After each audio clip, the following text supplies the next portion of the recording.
Have you ever noticed that when you're communicating with somebody, there are two really important factors? First of all, you have to get really clear on what you're actually saying, okay? But then you also have to be fairly specific about where you are saying it from. Because if you get that part wrong, it doesn't matter what you're saying. The other person just is not going to hear you, or they won't hear you correctly. There'll be miscommunication, the whole thing. Now that applies to our horses as well.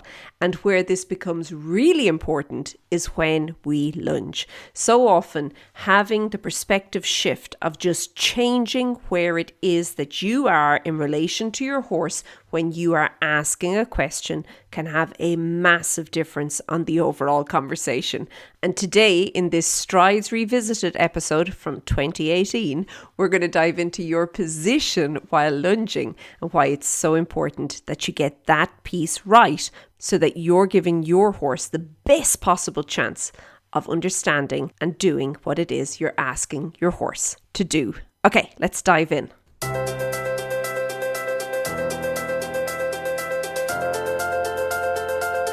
Lunging, one of my very favourite things to do with horses, and around Christmas time it is probably one of the more common things that people are doing with their horses. However, so many people fail to realise where you are positioned is so important in lunging, and that's what I want to chat about today. Hi there, my name is Lorna Leeson and this is the Daily Strides podcast, the podcast for equestrians all over the world, helping you to, well, make a plan in this case with shorter times when you're riding your horse. Each and every week we take a different topic to do with horse riding. We break it down into smaller, more manageable pieces that you can then take away and you can go and explain to your horse where necessary, or just, I suppose, get all your ducks straightened out in your own head and then go and have an awesome ride with your horse. And that is our goal here, making every ride great. I do believe that each and every ride should be great for both horse and rider. And I believe that all starts with really being focused on the overall conversation. And of course, the conversation starts before you even get into the saddle. This is what so many riders fail to see. The conversation starts for when yourself and your horse clap eyes on each other, from when you know that the other person is within your presence. And that goes for your horse, for you, and for you, for your horse. That is where the conversation starts. And if you could learn to start to get really, really intentional about how you're interacting with your horse, even before you get into the saddle, I can guarantee you that would have such a great overall effect and impact on what you're doing in the saddle.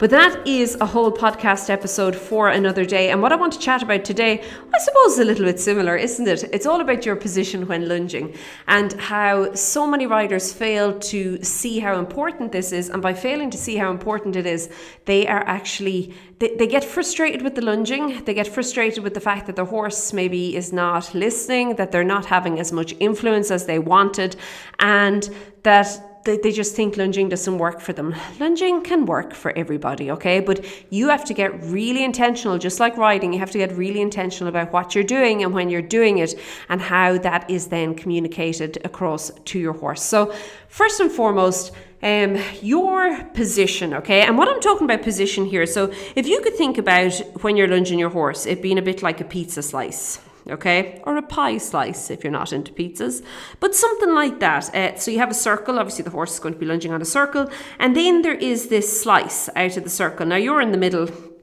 of the circle, you're in the middle of the arena, so you're the center point, and then your lunge line is going to make up one side of the slice, and your lunging whip is going to make up the other side of the slice, okay? And your horse, of course, is the edge of the slice. It's on the perimeter, okay? It's there going around the edge of the circle, okay? So what's really important when we're talking about position, it's where you are standing. Now, so many riders, they are not standing in the right position, and the right position, or where you're standing, really directly relates to your seat in the saddle as a rider. So think about it. If you're tipped too far forward, if you're kind of sitting too far back, if your basic seat position in the saddle is not correct, it doesn't matter what else you do, it's going to become muffled or mumbled or just confused overall with or between yourself and your horse. And your your lunging position is the exact same thing, okay?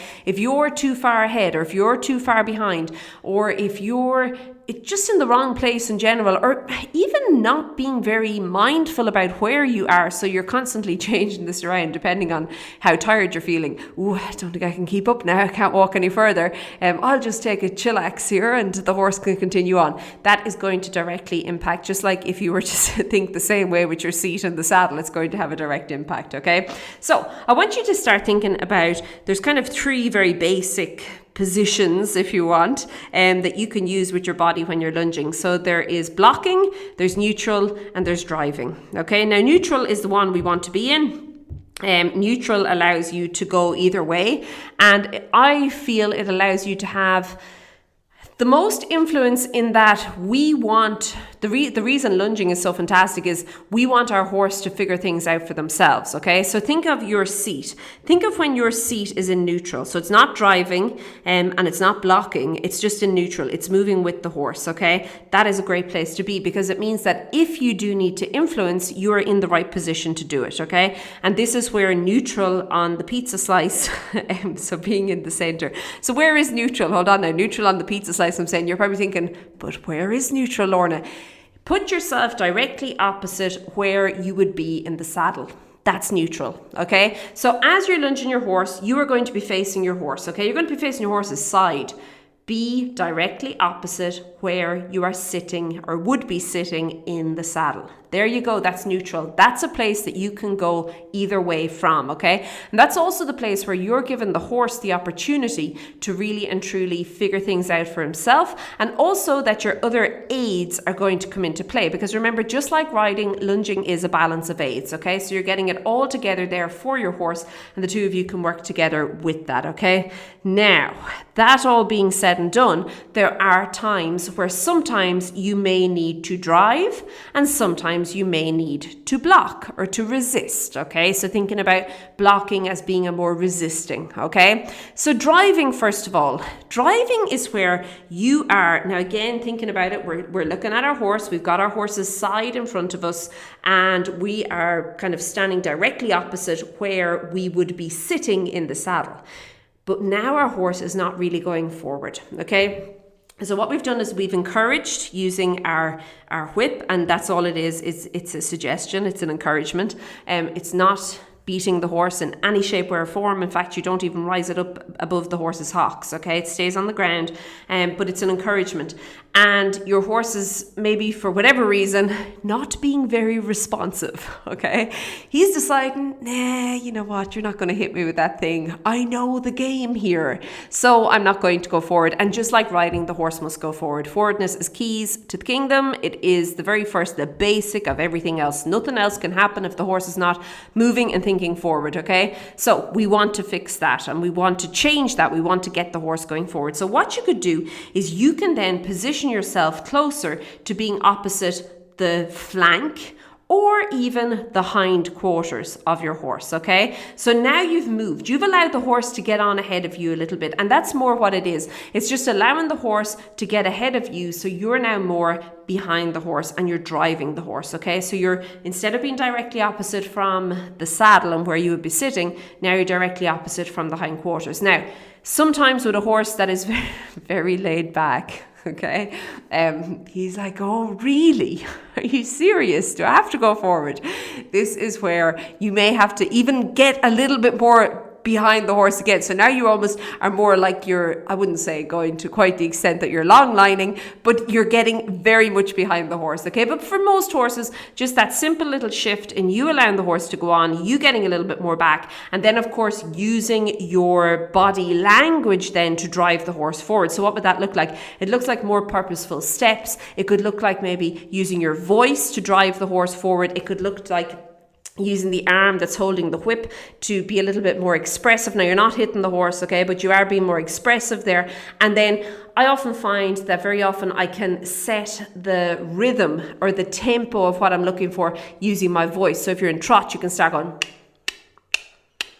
or whatever the case is, okay? You'll know your horse. But you want to then use that. So you're using all your aids. Again, this balance of aids. You're using it all together and you're driving the horse forward. Now, That all being said, you can then also resist using your basic position on the lunge, okay? So how do we do that?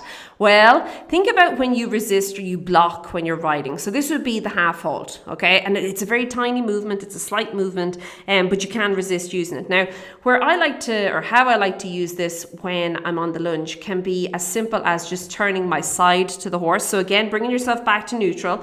And you can then, instead of squaring to the horse where your shoulders are kind of directly facing the horse, now you can just turn, and normally the leading side. So for example, if you're on the left rein, it'll be your left side. You're just going to turn it slightly towards your horse, okay? So, and then what you can also do then is walk backwards a little bit. Now, where I use this a lot is when I'm teaching horses to lunge initially, and they're not quite sure of the downward aids. They don't know what it is. They don't know what slow down is, and particularly the halt. They're not quite sure of that at all. And of course, when we're on the lunge, we don't want the horse turning into us all the time, because, you know, the whole aim of the game is long term, that you can actually get the horse to halt and stay on the circle and then move forward into walk or to trot again, because you're using your halt as a transition, okay? And you're using it to work the horse. It's a tool. So you don't want the horse turning into you all the time. So how I use this is, again, I would turn my side to the horse and I would then walk backwards, okay? Now, sometimes I could get up closer to maybe the horse's shoulder. Again, putting myself in the pizza slice again, okay? What you have to be afraid of there is that the horse doesn't spin around. So it's maybe a slightly more advanced movement. Can you believe you can do that? Advanced movements on the ground in lunging. Dun, dun, dun. But there you go, okay? But you can then just turn your shoulder to the horse, your inside or your leading shoulder. And then what you're going to do is just walk backwards. And what I normally do is, obviously at this point I would have the horse, let's say it's to get the horse to halt. I would have the horse in walk and I'm just walking backwards, and I basically use the fence itself to stop the horse. So the horse doesn't stop near me. He's still on the circle. He's still out there, but I've walked him into the fence in a very non-confrontational, non-aggressive way. He stops. I reward him. I tell him he's an absolute champion. That's exactly what I was looking for. And there we go. So doing that a couple of times, of course, all things with horses, consistency and repetition are the key. And there we go. The horse soon gets it. But what's really important for you, and what I just want to go back over and cover, is that where you are positioning yourself on that lunge, okay, or when lunging, is going to make all the difference with how successful you're going to be when lunging. Okay? Do you understand? Hopefully you do. I know it's a lot to talk about. We're chatting about it all here, but really and truly very, very important. And I want you to succeed with this. Okay, if you want to do yourself and your horse a little bit of a favor and get a little bit more clarity on what's going on with you and your horse and your riding, you can pop over to stridesforsuccess.com/TS. And there you can just sign up for the free mini course, 5 days to clarity. And what it will do is, there's a couple of little videos there, short, sweet and to the point, that you can look at and just try and figure out where maybe there are gaps in you and your horse's education, and what you could potentially begin to work on going forward into 2019. Okay, I'm going to leave it at that. I hope you have a great week. Keep well, and I'll chat to you soon. Be good. Bye.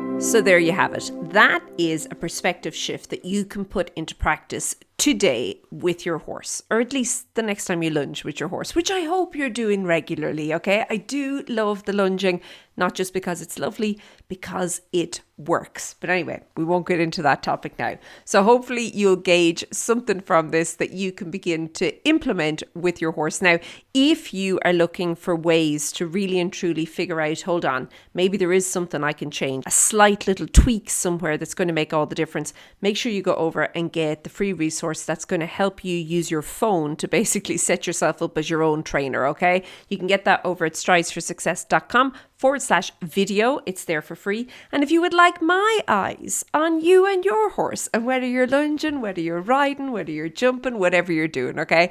There's an opportunity right now for us to work together for the next few months. You can find all the details over at stridesforsuccess.com/or for restart and reschool. And we can get you the transformation that you're looking for in your riding with just some of these simple little tweaks. Okay, I am going to leave it at that. I hope you have a fantastic day. Keep well, and I'll chat to you soon. Be good. Bye.